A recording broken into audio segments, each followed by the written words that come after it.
Boa noite, meu nome é Ana Alice e eu sou representante da coordenação da Semana do ECG, promovida pela IFMSA UFCG Cajazeiras. Antes de iniciarmos, tenho alguns informes importantes.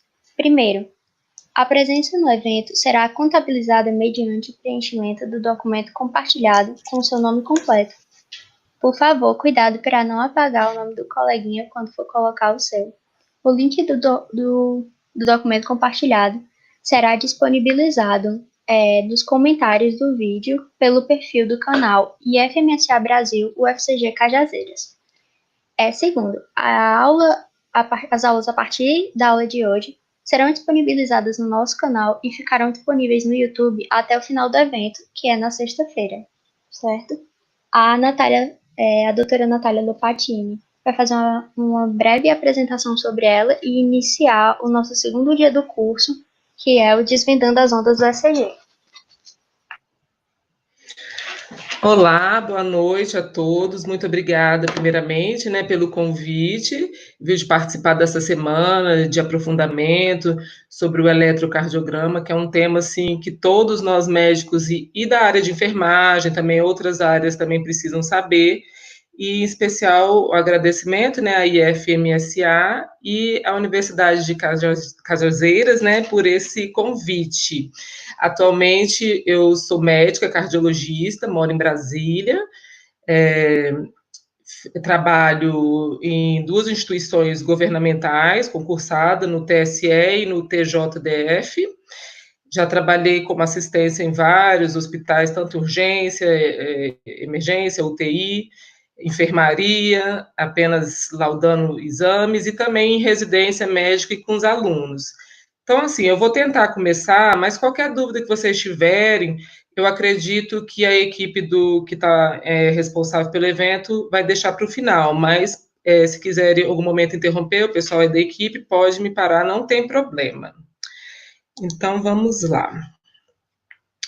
Então, para mim, hoje, ficou esse tema de desvendar todas as ondas do eletro, o eletrocardiograma, então, vocês viram, assim, que foi necessário assim, uma semana, de vários temas para a gente tentar entender mais ou menos como é que é essa dinâmica.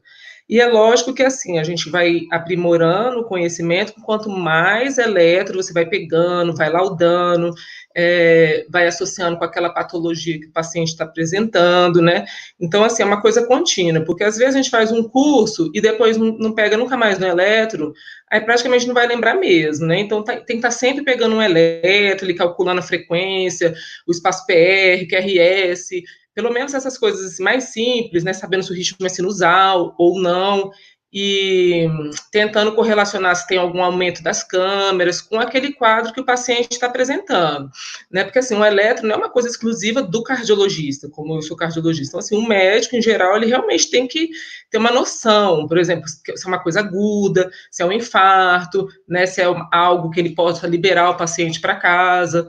Muitas vezes, um único eletro não nos traz informações precisas, às vezes a gente seria o eletro, por exemplo, principalmente nas síndromes coronarianas agudas, o paciente admitido numa emergência, a gente faz aquele eletro inicial, mas depois a gente faz um daqui a meia hora, outro daqui a uma hora, para a gente ver se não está tendo alterações dinâmicas no eletro, Porque essas alterações dinâmicas nos dizem muitas coisas que depois vocês também vão ver na aula da outra colega.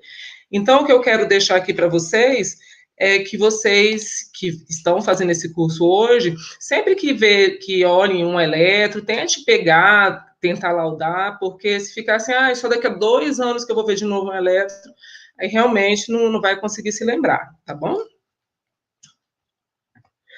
Bom, então, assim, a colega de ontem, que foi a parte inicial, eu acredito que ela deve ter abordado como que foi que desvendaram, de onde surgiu isso. Eu vou passar bem rápido, mas, assim, realmente, todo mundo que mexe com eletro tem que saber que é um exame, centenário, mais de 100 anos que ele foi criado. Então, primeiro foi ali por Miller, junto com... só um segundinho, vou desligar aqui.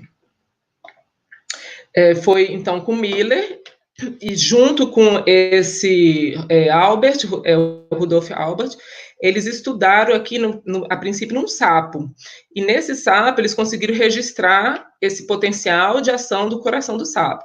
E logo depois, sim, que veio o mais famoso, que foi a Einthoven, que realmente conseguiu fazer os primeiros trabalhos relacionados com o eletrocardiograma, né?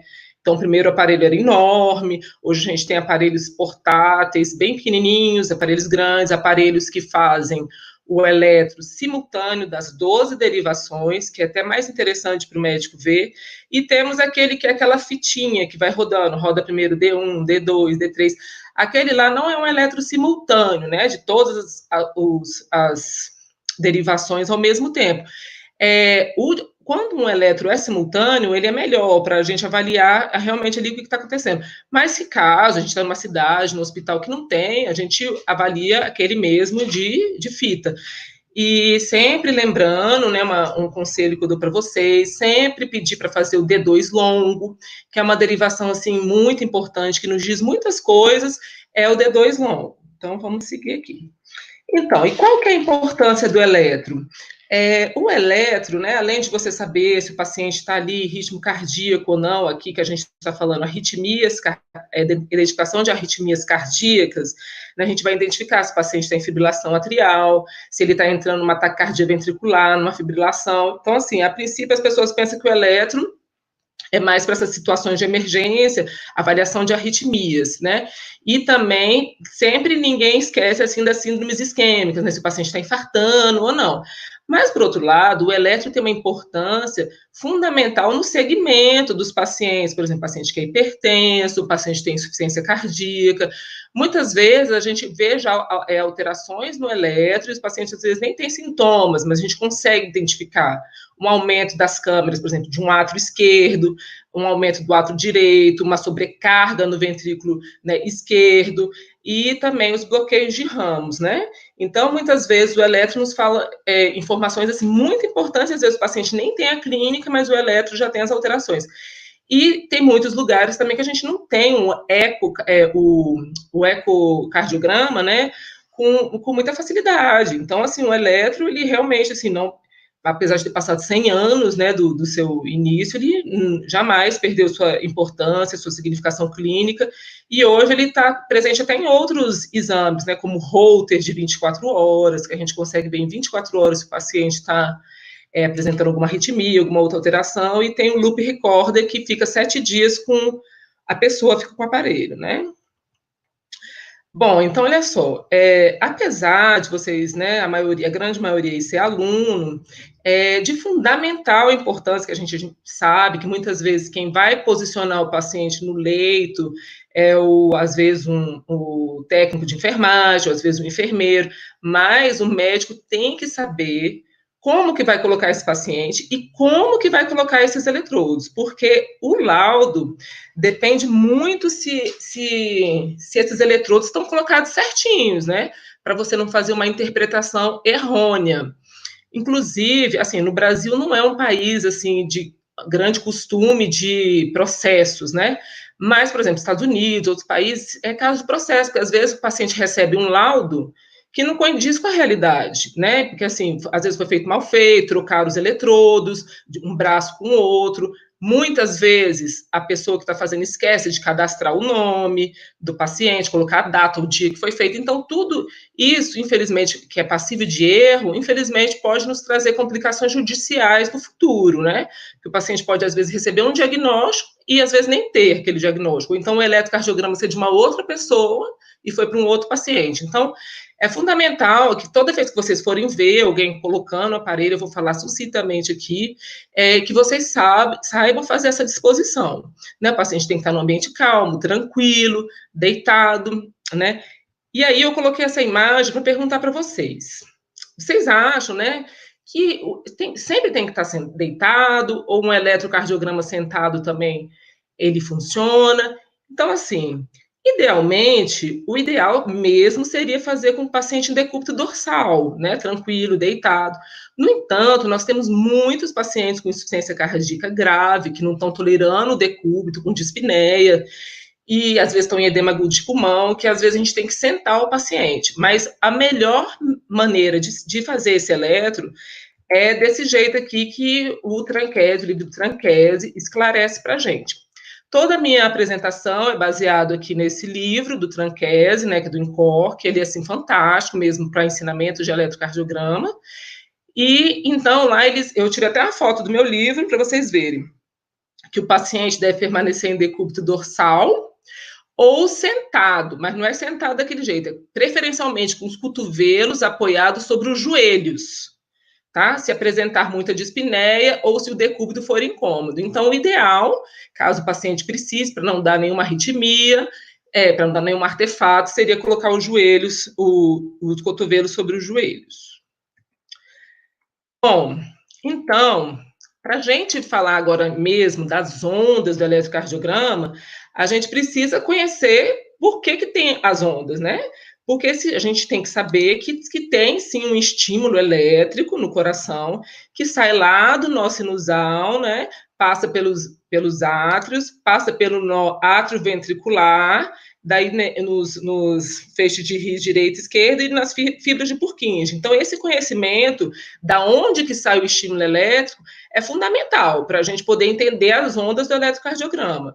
Então, muitas vezes a gente vai ver que, por exemplo, às vezes o estímulo não sai aqui, ó, do nó sinusal, pode sair de vários locais aqui do átrio, né? Então, às vezes a gente vai ver que é uma arritmia. Então, esse estímulo elétrico, ele pode sair de vários lugares, mas o normal, fisiológico, é do nó sinusal, passando pelos átrios, e depois no átrio ventricular e sim pelos ventrículos. Né? Aqui está novamente uma ilustração do Netter, naquele livro de anatomia, né? Que aí passa aqui pelo nó sinusal e depois que cada uma desse caminho vai gerar ali a despolarização ou repolarização e vai gerar a onda que nós vamos falar agora, né? Vocês observam que o caminho é por aqui, nó átrio ventricular. Depois eu vou te mostrar um exemplo de um eletro que sai o estímulo do nó atrial, nó sinusal, e o caminho passa por aqui, por um outro feixe, para vocês saberem uma coisa diferente também. Então, assim, além de trazer o normal, eu tentei trazer aqui para vocês um pouquinho, vou tentar mostrar para vocês um pouquinho de algumas coisas anormais, patológicos, né? Então, só para vocês entenderem, né, que a despolarização vem do endocárdio para o epicárdio e a repolarização é o contrário, do epicárdio para o endocárdio. Então, vamos começar com as ondas. Quais são as ondas que eu vou abordar aqui na minha aula? Então, as ondas, né, importantes para a gente se conhecer no eletro, onda P, logo depois dela vem um complexo QRS, o segmento ST, a onda T e a onda U. Eu abordei também aqui é o que a gente descreve assim, geralmente por ordem, mas eu abordei também o intervalo PR e vou abordar também o segmento QT, que é muito importante, que está muito na moda aí, principalmente por causa da hidroxicloroquina. Bom, ontem eu tenho certeza que vocês aprenderam isso, né? Que cada quadradão aqui, né? É feito aqui, cada quadradinho, ou melhor, tem 0,04 segundos e somando todos eles dá 0,2. E 1 milivolt cada quadrado. Então, um quadradão. Então, isso aqui é importante depois para vocês saberem a frequência cardíaca, né? Só para a gente começar aqui, então, essa primeira morfologia que é fundamental, a gente saber onde que estão essas ondas, né? Acredito que todos vocês já têm esse conhecimento. Então, aqui é a onda P, que é a despolarização dos átrios, o QRS, que é a despolarização dos ventrículos, e aqui já o segmento ST, onda T, a repolarização dos ventrículos, tá? Então, a gente vai ver que cada espacinho desse aqui, o PR, o QRS, o QT, nos traz informações, tanto se essa via elétrica está normal ou está tendo alguma normalidade. Esse intervalo RR é super importante para a gente calcular as frequências cardíacas, né? E sempre a gente tem que saber calcular, daí a importância da gente saber o cálculo desses quadradinhos, tá bom? Então, vamos lá. Todo o eletrocardiograma, né, a gente sabe que tem, vocês vão escutar muito, assim, olha, o paciente tem alteração nas derivações precordiais, Aí o aluno nem sabe o que são derivações precordiais. Então, derivações precordiais, gente, vocês têm que saber, de V1 a V6, a parede anterior do coração. E as derivações periféricas, né, que são as demais, que a gente chama plano frontal, as derivações frontais, a VR, a VF, a VL, D1, D2 e D3. Aí eles chamam de unipolares e bipolares por causa disso aqui. Por exemplo, D1 é uma derivação que vai vir o estímulo, né, elétrico, a somatória do braço direito com o braço esquerdo. Por exemplo, aqui está a derivação D1. Então, vai ser uma somatória do braço direito com o braço esquerdo, por isso que D1 é uma derivação bipolar. Já D2, que é braço direito com pé direito, aí você vê aqui, ó, a derivação D2, essa somatória vai gerar um traçado. D3, também já outra do lado esquerdo, e as unipolares você vai ver a VR, que é só o braço direito, a VL, que é só o braço esquerdo de left, né? O R right, e o AVF do foot, que é só da perna. Bom, o eixo, eu acredito que ontem vocês também devem ter aprendido que saber o eixo do coração é muito importante, né? Porque aqueles eixos que ultrapassam de menos 30, pode ter desvio do eixo, como a gente chama de M-bloqueio anterosuperior esquerdo, que tem uma aula que é específica para esses bloqueios, né? E, então, assim, só para vocês saberem que isso aqui faz parte do eletrocardiograma. Né? E então, assim, eu não sei como que a colega explicou ontem, mas um macetezinho que eu dou para vocês é mais ou menos assim. Não sei se ela abordou. Deixa eu só pegar uma letra aqui para vocês verem. Bom, mais ou menos assim, para vocês calcularem o eixo, né? Uma forma mais rápida. Você vai pegar aqui das derivações frontais, que é essa parte aqui, que são as derivações frontais. Você vai ver qual é o mais isodifásico. O que é isodifásico? É aquele que tem tanto lá para cima, positivo, quanto lá para baixo, quase que se anulando, né? Ficando isodifásico. Então, aqui é positivo, positivo, positivo, negativo. A VL é aquele que está mais isodifásico. Então, a gente vai lá no eixo e bota lá nossa caneta na VL. E vai correr 90 graus em direção ao que está mais positivo ainda das frontais. Por exemplo, o que está mais positivo é o D2. Ontem vocês aprenderam assim, Analice?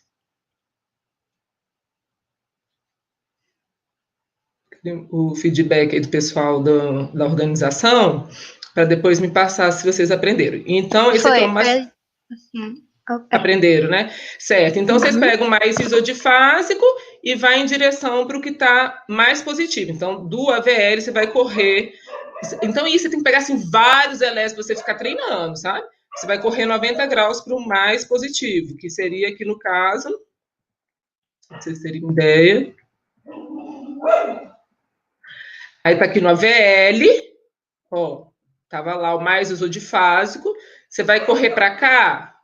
Não, você vai correr o caminho mais perto até chegar no D2, que era o mais positivo. Então, ó, 30, 60, 90. Então, o eixo está mais ou menos aqui, ó, 60 graus.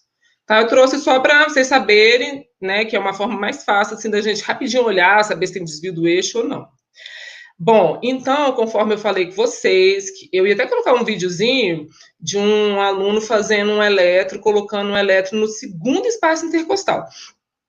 Mas aí eu achei que a aula ia ficar muito grande, então, assim, isso aqui, gente, é fundamental, que vocês contem lá os espaços, né? O V1 e o V2 estão no quarto espaço intercostais, geralmente na linha dos mamilos. Então, por exemplo, você chega assim no leito e vê que, de repente, o técnico, né, o enfermeira, está fazendo um eletro e os V1 e V2 está lá em cima, quase já aqui no externo, quase aqui na clavícula, bem alto mesmo, quase na região cervical, você já sabe que está errado. Então, ele é geralmente ali mais na linha dos mamilos, tá? E o V3, o V2, então, entre o V2 e o V4, que o V4, o V5 e o V6 é bem fácil decorar, vai estar no quinto espaço intercostal, né? Aí você tem que lembrar da linha axilar anterior e axilar média. E sendo que o terceiro está entre V2 e V3. Aqui só um esquema para vocês verem. Isso aqui, quando você vai fazer o eletro de parede posterior, a gente coloca mais 2 eletrodos, né, o 7 e o 8 para trás, e quando vai fazer do ventrículo direito, né, para ver se tem um infarto de ventrículo direito, é muito comum a gente colocar isso aqui rebatido para cá, esse outro lado. Então, essas duas alterações, essas duas variáveis, vocês também têm que saber. Então, por exemplo, eu quero saber se é o infarto anterior, desculpa, o infarto inferior, ínfero-dorsal, né, pegando parede posterior. Então, aí você vai aqui, coloca mais lá na linha maxilar posterior e mais para trás. E se você quer saber se é um infarto inferior e de VD, aí você rebate isso daqui para o outro lado. Aqui só uma explicação. Bom, então vamos lá. Onda P. A onda P, gente, vocês sempre vão ter que olhar isso aqui. Se ela está positiva em D2. Se ela estiver positiva em D2 e negativa em AVR, é um ritmo que a gente chama que é sinusal. Tá? Então, olha só, da onde que surge a onda P? Né? Lá do nó sinusal vai vir aquele estímulo para os átrios, ó. E aí a somatória do átrio direito com o átrio esquerdo vai gerar a onda P. Aí aqui a gente vê que o átrio direito bate um pouquinho mais anterior ao do esquerdo, né? Mas somando os dois, vai gerar essa onda que é quase simétrica, né? Então, olha só, então ela está positiva em D2 e negativa em AVR. Agora você pega um eletro e ela está negativa em D2, então não é um eletro, desculpa, não é um eletro com ritmo sinusal, tá bom? Então, vamos lá. A onda P, o normal dela é uma amplitude, ó, para cima, até 2,5 quadradinhos, 2,5 milímetros, né? E a duração 0,08 de 2 a 3 quadradinhos, a 0,12. Então, ó, duração de 2 a 3, 0,08 a 0,12 e amplitude até 2,5 quadradinho. A morfologia arredondada e geralmente simétrica. Pronto. Então, aqui, essa onda P, a gente sabe, ó, o paciente está com nó sinusal, ó, beleza. Então, ele não tem uma doença do nó sinusal. O nó sinusal dele tá tranquilo, tá mandando onda P, os átrios estão contraindo direitinho, ou seja, não tem fibrilação atrial, né? Então, porque os átrios estão batendo legal. Então, aqui eu trouxe o patológico agora, né? Se essa onda P vier com uma morfologia bifásica, ó, aí você vê que um átrio bateu assim, atrasado, né, em relação ao outro. Geralmente aqui, ó, átrio direito, formando aqui uma segunda onda aqui do átrio esquerdo. Essa onda bifásica, ela sugere sobrecarga de átrio esquerdo, tá? Já a onda P, bem grandona, com essa amplitude grande, acima de 2,5 quadradinhos, é uma sobrecarga atrial direita, né? Você vai lá no D2 e olha, essa onda P, geralmente a gente chama de P pulmonale, que é muito comum no cor pulmonale, nos pacientes que têm hipertensão pulmonar e sobrecarga de átrio direito. Então, a gente chama de onda P pulmonale, que é essa onda bem grandona para cima. Bom, o intervalo PR é bem tranquilo também. Ele vai da onda P até o início do QRS, né? Tempo para o estímulo se espalhar do átrio e passar pela junção átrio-ventricular, geralmente de 0,12 a 0,20 segundos. Então, é daqui que a gente sempre escuta. O paciente tem um bloqueio átrio-ventricular, um BAV de primeiro grau. O paciente tem um BAV de segundo grau ou de terceiro grau, né, que é o avançado, BAVT. O de primeiro grau, a gente se baseia aqui muito aqui nessa distância, né, que aqui 0,20 são 5 quadradinhos. Quando ultrapassa disso aqui, a gente já sabe que o paciente tem um BAV de primeiro grau. Então, vamos lá. O intervalo PR, aqui, quando você contou que é do início da onda P até o aqui, ó, início do QRS, ele somou e, nesse caso, deu 0,22, ou seja, 220 milissegundos. Aqui é um BAV de primeiro grau. Essas situações geralmente são bem benignas, geralmente o paciente não tem sintoma, não é indicação de marca-passo, né? Muitos pacientes que estão em uso de beta-bloqueador, é comum a gente ter esse espaço PR um pouquinho mais alargado, né? E a gente tolera isso, o paciente não tem sintoma, a gente tolera, tá? É bem tranquilo. Agora, também existe, que as pessoas só ficam lembrando assim, intervalo PR muito alargado. Mas o intervalo PR também pode ser curtinho aqui, ó. Muito curtinho. Aqui ele está colado no QRS, né? Então a gente sempre tem que lembrar da síndrome de excitação pré-ventricular. Aqui, quando o espaço PR está muito curto, a gente tem essa síndrome de pré-excitação, e nesse eletro que está claro, porque aqui no QRS, não é aquele QRS desenhado aqui único, né? A gente tem uma outra onda aqui, ó, aqui, que chama onda delta. Então, que é muito comum do Wolff Parkinson White, pré-excitação, mais presença da onda delta, que eu vou mostrar melhor nesse eletro aqui, ó. Aqui, ó, a onda delta, ela sobe assim depois que ela vai para praticamente para o segmento QRS. Então, isso aqui é bem comum mesmo dos pacientes que têm síndrome de Wolff Parkinson White, né? Que é uma via, que a gente vai ver aqui, uma via anômala, ó, acessória de passar os estímulos. Lembra que lá no início eu falei com vocês que eu ia mostrar um caminho do nó sinusal, passando, de vez de passar pelos átrios, ele passa, mas ele também passa o estímulo pelo sistema aqui, ó, via acessória, que é o feixe de Kent. Então, esses pacientes do Wolff Parkinson White, por isso que a onda P está lá juntinho do QRS, porque passa aqui, ó, por dois lugares, né? Então, esses pacientes podem evoluir com taquicardia paroxística supraventricular, né? Tem muita palpitação, e muitas vezes é indicado com os pacientes assintomáticos, né, fazer uma ablação, queimar isso aqui, ó, essa via anômala, esse feixe de Kent, tá bom? Isso aqui é com o pessoal da eletrofisiologia, feito através de um cateterismo, né? Como se fosse um cateterismo, faz o estudo eletrofisiológico e a ablação da via. Bom, então, gente, eu coloquei aqui também para vocês. Só um pouquinho. Então, a gente foi da onda P, o PR também, que eu vou mostrar uma outra alteração dele, o intervalo aqui vocês observam a diferença, ó. Intervalo PR, que é daqui até aqui, que é o que a gente estava contando ali. Agora, o segmento PR é o final da onda P para aqui, ó, para o início do QRS. Praticamente, a gente usa mesmo o intervalo PR, que é do início da onda P para o QRS, que é aquele que a gente vai ver de 008 a 012. Agora, o intervalo, esse segmento PR, ele tem uma importância muito, muito grande em uma patologia, que eu vou mostrar aqui mais para frente. Olha, gente, eu acredito que esse eletro não entrou. É um eletro que eu queria ter colocado aqui para vocês,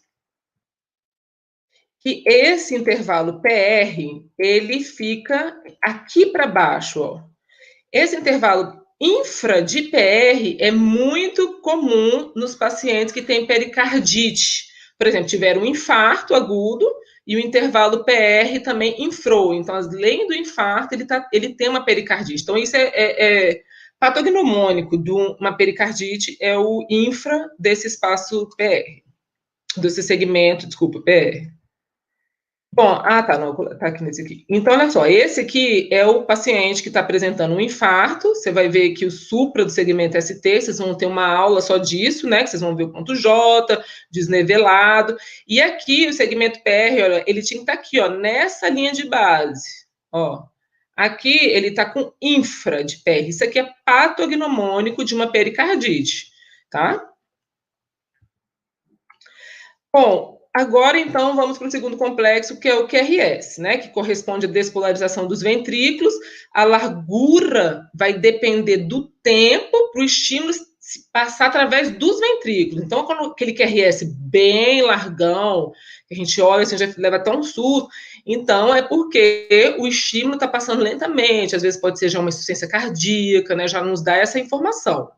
Primeiro que vai despolarizar são os septos, e depois, sim, os ventrículos se despolarizam, tá? Geralmente ali até 0,10 segundos.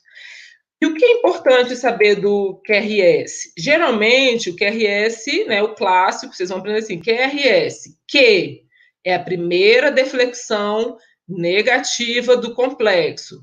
R é a primeira deflexão positiva. E o S, né, é a primeira deflexão negativa, ou seja, a segunda deflexão negativa do elétron. Mas, por hora, vocês vão ter que saber que o QRS, ele tem várias apresentações, né? QRS, vai ter só RS, QR. No entanto, a gente tem que saber quando ele é patológico. Quando vocês virem um Q puro assim, um Q puro, sem R, só QS, isso aqui é muito comum, por exemplo, tá lá na parede anterior, só QS. É muito comum do que o paciente já sofreu aquele infarto e virou uma área elétrica inativa, esse QS, né? Então, assim, já perdeu aquele músculo provavelmente não é mais viável, provavelmente já é uma área isquêmica que já levou à necrose do músculo, tá? Então, isso aqui vocês vão ver na aula, provavelmente, do infarto também. Então, quando tem infarto, tem esse Q é bem proeminente. E outra coisa que chama muita atenção é esse daqui, né? Que é aqui, ó, tá melhor para ver. Qzinho, R, S, Szão e o R'. Esse complexo aqui é muito típico do bloqueio de ramo direito, né? Que vocês também vão ver na derivação V1, tem uma aula específica para isso. Bom, o segmento ST, no entanto, apesar de ter uma aula de infarto, eu não tenho como passar sem falar do segmento ST, né? Porque ele está lá entre as ondas do eletrocardiograma. Corresponde, então, o início da repolarização ventricular. O segmento ST, ele é muito importante nas síndromes coronarianas agudas, né?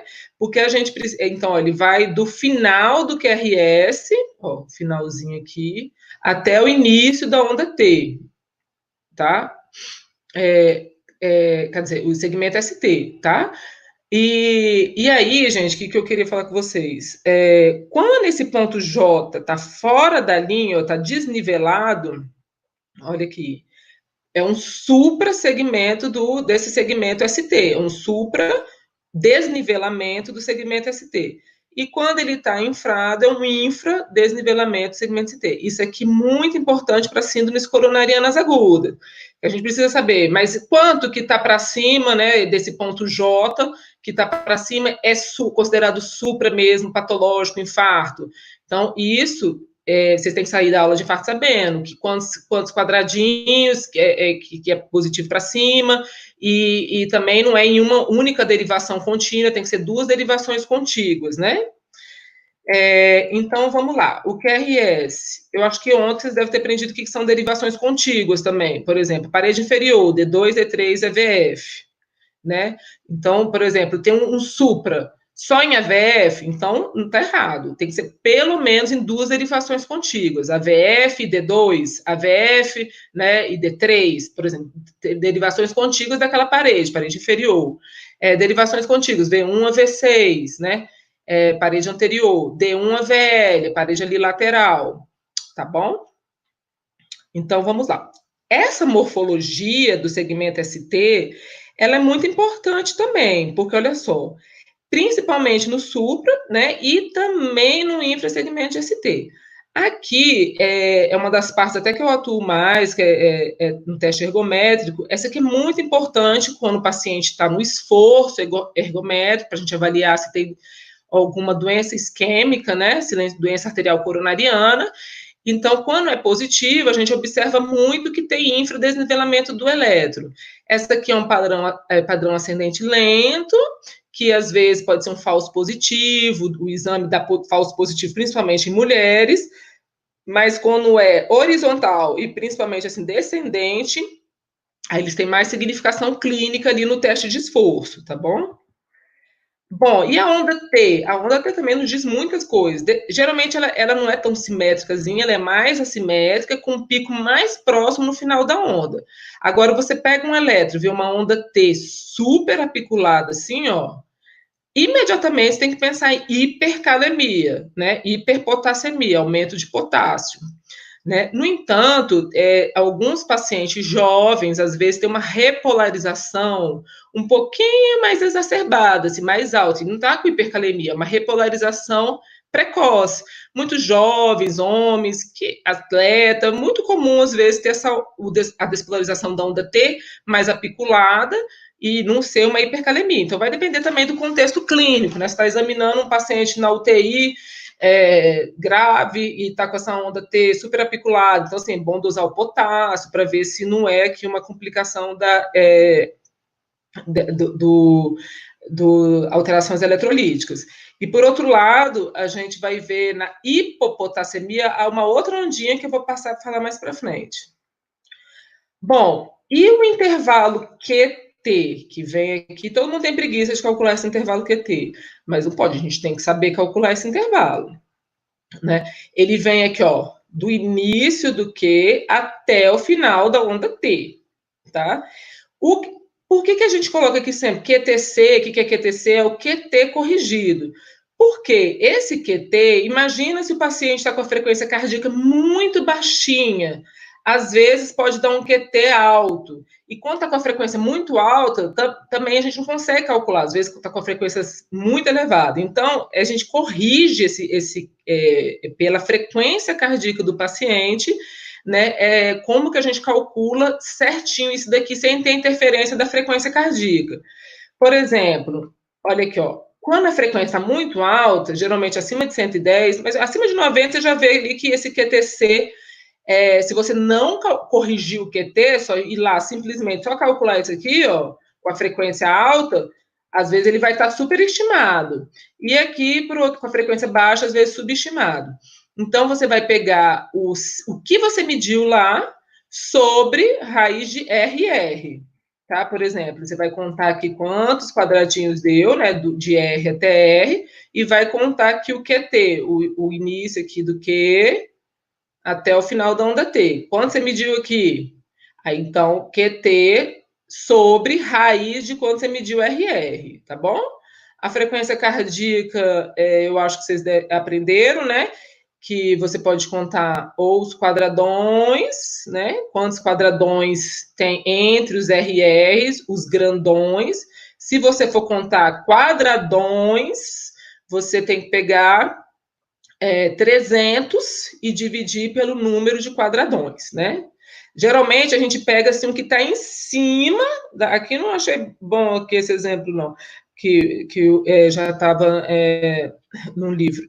Aqui eu prefiro assim, ó, quando já está aqui em cima, porque aí você já sabe, ó, um quadradão, 2, 3, aí ó, 3,5. Tá? Aí você bota 300 dividido por 3,5. Ou, se você quiser, né, contar os quadradinhos, você vai pegar 1.500 e dividir pela quantidade de quadradinhos. Tá? Eu, particularmente, eu prefiro 300 dividido pelos quadradões. Eu acho mais rápido, mais fácil, você olha.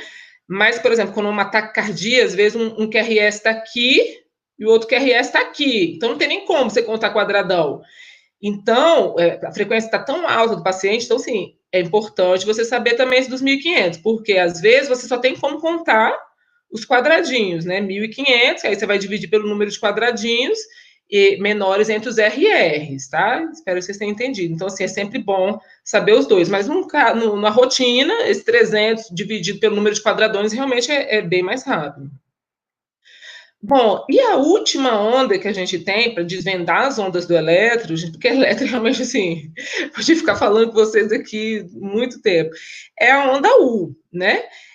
A onda U, então, ela vem aqui, a gente já viu a onda P, o segmento PR, né? O segmento PR, o intervalo PR, o QRS, o segmento ST, a onda T, e agora depois tem uma ondinha U aqui, ó, que não é a onda P. Antes de chegar na onda P, você vê essa onda U. Essa onda U, ela veio já anos especulando se ela é a despolarização das fibras de Purkinje, né? No entanto, viram em uns estudos em animais que não teria fibra de Purkinje, mesmo assim o animal tinha onda U, e aí foi visto agora mais nas últimas décadas que são as células M que tem lá no miocárdio que produziria essa onda U. A onda U, ela geralmente benigna, tá lá, não tem problema, mas toda vez que a gente vê uma onda U num paciente que tem a suspeita clínica de hipocalemia, é aqui, começa a aparecer as ondas U's, né? Então, na hipercalemia, é aquela onda T apiculada, né? Na hiperpotassemia. E na hipocalemia, hipopotassemia é um indício a mais, que pode ser de hipopotassemia, tá? Mas a grande maioria das pessoas que têm onda U é benigno mesmo, pela repolarização dessas células M. Bom, então, assim, o que vocês têm que colocar ali no laudo de eletro? Né? Primeiro, saber se o ritmo cardíaco é ritmo sinusal. Você vai lá e vai ver se a onda P é positiva em D2 e negativa em AVR. Frequência cardíaca, então essa é uma ordem que a gente segue. Frequência cardíaca, conta lá 300, né, os quadradões, dividido pelo número de quadradões. O eixo elétrico, que é aquele que eu falei com vocês. Vamos ver onde está o eixo do QRS. Está lá o mais isodifásico, por exemplo. D1 vai correr para onde está mais positivo, aí você vai calcular o eixo. Onda P, aí você bota né, se a duração dela, ou se ela, a onda P, se ela está bimodal, né, tem sinais de sobrecarga de átrio esquerdo. O intervalo PR, por que o intervalo PR é importante? Porque se ele está lá acima de 0,2, né, de 200 milissegundos, já nos indiz o BAV de primeiro grau. O QRS, né, você vai colocar assim, o QRS, você vai observar se ele tem essa morfologia de ter o Q, o R, o S, ou né, o Q puro, né, a duração, se ele está muito alargado, sugerindo, às vezes, bloqueios, né. O segmento ST, a gente vai ver se ele tem... Então, se você seguir nessa ordem, você está vindo desde do nó sinusal até o final lá da repolarização ventricular. Aí você vai ver o segmento ST. Depois, o ideal seria colocar a duração do intervalo QT e a onda T, a morfologia, se tem inversão da onda T. O intervalo QT, conforme eu falei com vocês, que está muito famoso, né? Porque o que acontece? Esse intervalo QT, quando ele está muito prolongado, por exemplo, assim, para homens, geralmente 400. Para as mulheres, 440. Por exemplo, a gente pega, corrige um QT e está lá 560, é muito alargado. Então, os pacientes que têm esse QTC alargado, eles têm mais chance de evoluírem com taquicardia ventricular, de entrar num torsade de Poin, né, que é uma taquicardia ventricular das pontas, né, que vai grandona, vai ficando pequenininha. E hoje, assim, esse QT está bem famoso, assim, os médicos, tanto clínico, emergencistas e pessoal de UTI, está contando mais esse QT por causa da hidroxicloroquina, que é a medicação que todo mundo fala, dá arritmia. Sim, por quê? Ela aumenta esse intervalo QT, né? Então, o paciente que está em uso de hidroxicloroquina tem que fazer, eventualmente, o eletro ali para a gente ver se esse intervalo QT não está alargando, né? Porque senão a gente suspende. É lógico que tem alguns antiarrítmicos, por exemplo, o paciente tem arritmia, a gente passa alguns antiarrítmicos que comumente aumenta mesmo o intervalo QT, mas aí, assim, nós cardiologistas, a gente tá sempre avaliando, paciente no consultório, por exemplo, assim, tem para homens, às vezes 460, a gente tolera, entendeu? Não está tendo problema nenhum, porque ele está na vigência de um antiarrítmico mesmo, tá? Bom, então, laudo, isso. Aí aqui foi aquele um eletro, então, que seria para a gente saber fazer esse laudo, então, desde a onda P até a última onda aqui, que é a onda T, a gente teria que laudar tudo, e se tiver a presença da onda U, a gente coloca também. Aí, gente, eu coloquei aqui, porque minhas ondas são só essas, né? Eu coloquei aqui uns exercícios para vocês. Tá bom? Vocês querem falar alguma coisa, Ana Lídia? Não, acho que a gente faz os exercícios e depois dos exercícios já tem pergunta no chat para responder. Tá, então tá bom. Então, olha só, eu coloquei aqui esse primeiro eletro para a gente avaliar que ritmo é esse, né? Então, vamos ver se tem a onda P positiva em D2. Então, aqui a gente nem vê onda P, ó, tá reto aqui. Aqui tá aparecendo, mas não é onda P. E em AVR também a gente não tem a onda negativa. Então aqui a gente não vê onda P. Então não é o ritmo sinusal, tá? Porque lembra que eu falei lá, só é ritmo sinusal quando tem onda P positiva em D2 ou e negativa em AVR. Aqui a gente observa que o R, a distância dos R's aqui, ó, são irregulares, né? Esse R com esse R, depois vocês também vão ter essa apresentação, que esse, então, quando RR, um elétron que não tem P, o QRS é estreitinho, ele está menor que 0,12, né? 2 quadradinhos, aqui 0,08.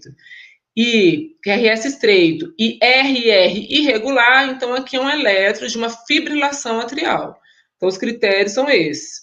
Ausência de onda P, né, no D2 e AVR, QRS estreito e o RR irregular. Então, aqui, muitas vezes, vocês vão ver as ondas Fs também, que é bem típico, né, são ondas serrilhadas, que também tem no paciente com fibrilação atrial e no Flutter, tá? Então, esse aqui era só para vocês verem mesmo que esse não tem como a gente colocar que é ritmo sinusal. O exercício é esse. Bom, aqui eu também quis colocar aqui, ó, cortei aqui para a gente não esquecer que a gente tem que estar sempre colocar aqui o nome do paciente, a data que está sendo feita, a idade do paciente, né? Porque isso é fundamental, a hora que foi feito, porque às vezes, por exemplo, o médico vai passar uma visita numa enfermaria, chegou 2 horas da tarde, aí está o eletro lá, ninguém sabe a hora que foi feito, mas está um eletro com ritmo sinusal. Aí o médico vai examinar o paciente, o ritmo está completamente irregular. Então, aí o médico suspeita, olha, então, calma aí, que horas que foi feito esse eletro? É de agora? Porque agora eu estou escutando um ritmo irregular. De quando que foi esse eletro? A gente tem que saber essas datas, porque, por exemplo, na fibrilação atrial, a gente vai avaliar se a fibrilação atrial é aguda ou se é crônica, se tem mais de 48 horas ou não, para a gente ver como é que vai reverter esse ritmo, né? Então, aí vai lá, o colega vai e faz um eletro naquela hora. Aí, naquela hora, ele viu que realmente ele estava em fibrilação atrial. Mas e o eletro anterior, que às vezes não botaram a data, não botaram a hora? Será que tinha mais de 48 horas? Porque às vezes acontece. Às vezes, a gente vai fazer interconsulta, nós da cardiologia, nos pacientes da clínica médica, por exemplo. Aí a gente pede o eletro daquele dia. Aí eu chego naquele dia, o eletro está em fibrilação atrial. E aí eu peço, por gentileza, para ver os demais eletros. Aí tem um eletro lá, que ninguém sabe de quando que era ritmo sinusal. Então, a gente não sabe nem se o paciente já passou de 48 horas que está em fibrilação atrial, né, para fazer a cardioversão, ou química com amiodarona, ou cardioversão elétrica com cardioversor. Então, assim, muito importante botar dados, sabe? Infelizmente, a gente tem que ficar meio chato ali com quem está fazendo o exame mesmo, porque não pode esquecer. Esses aparelhos mais novos, eles já saem, né, a pessoa, para iniciar o exame, ele tem que cadastrar ali, né, às vezes o nome, botar alguma coisa para ele começar a fazer, porque senão nem faz. Que é muito bom isso, né? Bom, então, esse é o primeiro exercício. Esse segundo eletro, eu coloquei aqui para vocês, ó, ele aqui tá bem bonitinho, ó. Aí já foi lá com o nome, João, tem aparelhos hoje que já saem com a frequência, mas é sempre bom também, não é olhar lá e acreditar, nossa, é 62. Não, a grande maioria vem certinho, mas às vezes tem uma extracístole no caminho e às vezes pode contar errado. Então, ou então QRS de baixa amplitude, então a gente tem que saber isso aqui. Que a frequência a gente tem que saber calcular, né? Ficar dependente da frequência que o aparelho vai dar para a gente. Então, aqui eu coloquei esse eletro, que muitos olham o eletro e pensam que isso aqui é uma extrasístole, né? Esse elétron é um elétron muito bom, porque é um elétron que foi feito de 12 derivações simultâneas, então você vê que em AVF tem, aqui tem, mas em D2 não tem. Então não é uma extrasístole, né? Simultaneamente você não vê, porque quando não é simultâneo, você vê em todas as paredes. Aqui é um elétron, isso daqui, ó, também não é nada do outro planeta. Isso aqui é um artefato, uma interferência. Então, é muito importante limpar a pele do paciente, né? Então, conforme eu falei lá, o paciente tem que estar em decúbito, deitadinho, tem que limpar bem a pele com álcool antes, para justamente não dar essas interferências. Avaliar no Tranquese, ele fala assim, que idealmente seria fazer o eletro numa maca de madeira, mas caso não tenha, tem que ter o fio terra. Todos os aparelhos praticamente hoje já têm esse fio terra, para evitar os artefatos. Mas acontece, viu? Então a gente tem que saber para não errar. E por fim, o terceiro eletro é esse daqui, que as pessoas pegam e acham também que é um artefato. Olha, doutora, eu fiz um eletro lá, mas eu não sei o que está acontecendo. Eu já fiz 5 vezes e não para de sair artefato. Aí você pega o eletro, não é um artefato. Aqui você vê que é simultâneo, ó, em todas as derivações. Então, o que é aqui? É um ritmo que não é um ritmo próprio do paciente, é um ritmo de estimulação cardíaca artificial, um ritmo de marca-passo. Aqui é muito interessante que a gente vê que ele tem onda P. Então, o que a gente pode, aqui, ó, sem conhecer o paciente, saber que esse paciente não tem, provavelmente, doença do nó sinusal, porque está tendo a contração dos átrios, mas quando vai passar dos átrios o estímulo elétrico para o ventrículo, ele precisou de um estímulo extra. Então, provavelmente, ele tem um problema aqui na junção do nó átrio-ventricular. Ele tem um bloqueio atrioventricular, provavelmente por ele ter caído no marca-passo, um BAVT, né, um bloqueio avançado, ou às vezes de segundo grau, MOBITS 2, né, porque aí aqui ele vai precisar dessa estimulação, tá bom? Então, aqui o último eletro, para vocês saberem que não é artefato, e sim é um eletro que a gente costuma colocar no laudo ritmo cardíaco de estimulação, não, ritmo de estimulação cardíaca artificial, entre parênteses, ritmo de marca-passo. Tá bom, gente? Então é isso. As ondas do eletro são essas, tá bom? Estou à disposição para alguma dúvida que vocês queiram tirar. A primeira pergunta, ela é do Carlos Fernando Tanajura, e ele pergunta: como posso diferenciar um marca-passo atrial ectópico com PR curto de um Wolff-Parkinson-White? Sim, o ritmo atrial ectópico, geralmente, a onda P é negativa, né?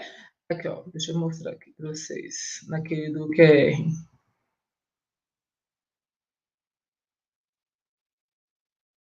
Bom, aqui na síndrome de pré-excitação, a gente tem a contração do átrio direitinho, não é um ritmo atrial, é um ritmo sinusal, tá? Mas o espaço PR é curto. Agora, se for uma onda P negativa em D2, e né, a gente vai ver todas as ondas do D2 negativas, aí a gente já sabe que é um ritmo que vem lá dos átrios, mas não do nó sinusal. Tá bom? Aí é diferente, é um ritmo atrial ectópico.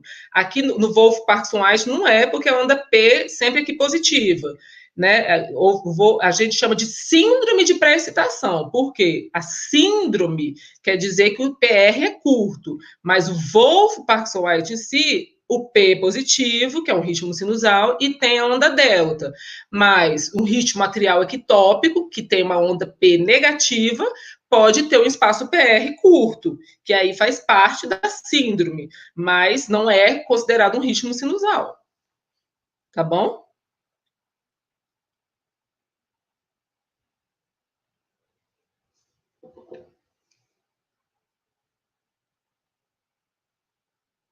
Tudo bem? A segunda pergunta, ela veio por WhatsApp da Carol. Ela perguntou: gostaria de saber se para ver o eixo entre -30 a +90 posso usar o macete D1 mais AVF mais normal e D2, D1 menos D2 menos AVF mais normal também. Para saber se tem desvio do eixo, é isso? Acima de 30 graus? Se esse jeito que ela está falando pode ser feito, pode, não tem problema. Viu? Para tanto o eixo de qualquer jeito, acima de 30, né? 30 graus, tá bom? Porque acima de 30 graus vai ter um M bloqueio superior esquerdo, tá bom? O eixo vai estar desviado já para a esquerda.